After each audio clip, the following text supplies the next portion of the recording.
Ça y est, les passagers viennent de passer leur première nuit à bord. Alors que tout le monde dort encore, le personnel est déjà sur le pont. Lorsque le train s'arrête en gare, les employés n'ont que quelques minutes pour nettoyer l'extérieur et approvisionner les réserves en eau. Près de 60 000 litres pour la vingtaine de wagons.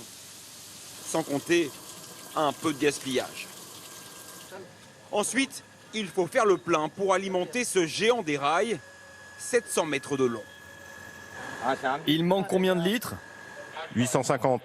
Encore 850. Le train consomme une centaine de litres de diesel par heure. Dans les wagons, c'est le réveil. Avant de partir en excursion, les voyageurs prennent leur petit déjeuner, scrutés par les badauds.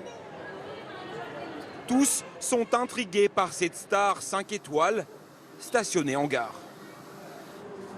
Sur le quai aussi, le personnel est aux petits soins. Un tapis rouge est déroulé et même des pétales de fleurs sont soigneusement disposés. Pour les passagers, chaque descente de train doit être un moment inoubliable. L'étape du jour, c'est la cité bleue du désert, Jodhpur. Vue d'en haut, la ville révèle ses célèbres façades aux reflets indigo. Au sol, c'est un dédale qui se découvre à bord du véhicule emblématique de l'Inde, l'autorickshaw, le triporteur local. Quelques minutes de trajet chaotique pour arriver au principal marché de la ville.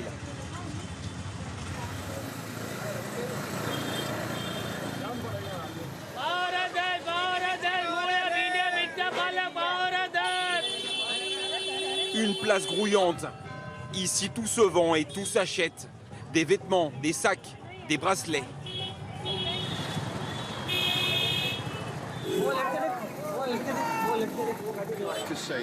C'est l'Inde que je voulais voir. Les habitants dans leur quotidien, leur environnement. C'est le bazar. C'est bruyant. C'est ça qui rend ce pays si unique. Bonjour à tous. Pendant ce temps, à la gare, le travail continue pour la soixantaine d'employés du train.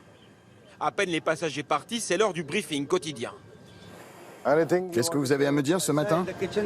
Il y a un problème en cuisine, la machine à glaçons est en panne.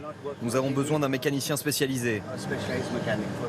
Ces quelques minutes de réunion sont cruciales pour maintenir le très haut standing. Ensuite, chacun connaît parfaitement sa mission. Haute gastronomie en cuisine et partout, le luxe à l'état pur. Nous utilisons uniquement la vaisselle la plus fine. Ces assiettes viennent de Paris. Elles sont faites avec de l'or 18 carats. Et c'est la même chose dans les cabines. Sourab est en charge d'un wagon et doit faire les chambres. Celle-ci mesure 10 mètres carrés, l'espace est optimisé. On n'a pas beaucoup de place, mais on est habitué, donc on fait avec.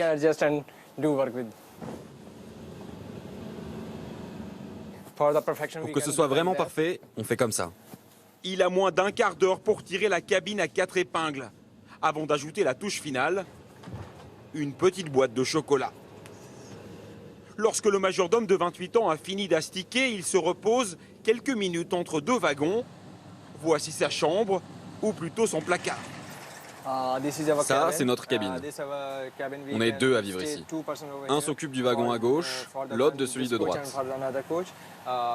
Une personne d'en en bas, une personne d'en haut. Pour se reposer, on s'installe comme ça. Mais vous pouvez vous allonger? Oui, quand je veux dormir, je peux étendre les jambes. Il travaille le temps de la saison, 7 mois, sans arrêt, pour moins de 200 € mensuels. Son salaire de l'année, c'est presque le prix d'une seule nuit à bord. Et c'est reparti. Direction la capitale du Rajasthan, le cœur de l'Inde mythique. C'est là que vit cet homme, 21 ans seulement. Il est l'actuel Maharaja de Jaipur.